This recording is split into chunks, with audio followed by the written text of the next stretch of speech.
வாங்க ஃப்ரெண்ட்ஸ், இப்போ நம்ம பாப்பாவுக்கு வந்து கூழ் காய்க்கிறதுக்காக தான் எடுத்து வச்சுக்கிட்டு இருக்கோம்.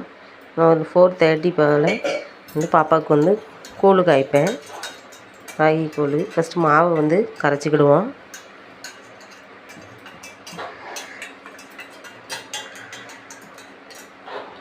இப்போ வந்து நம்ம கூழ் கிண்டுறதுக்காக பாப்பாவுக்கு அரிசி எடுத்தாச்சு. அப்படியே வந்து இப்போ கிண்டி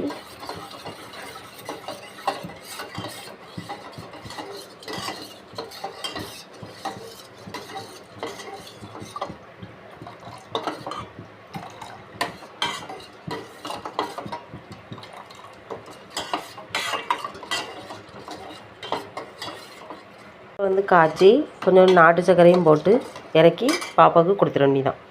ரெடி ஆகிட்டுங்க ஃப்ரெண்ட்ஸ். இதை வந்து அப்படியே அழகாக பாத்திரத்துக்கு வந்து மாற்றி எடுத்துக்கலாம்.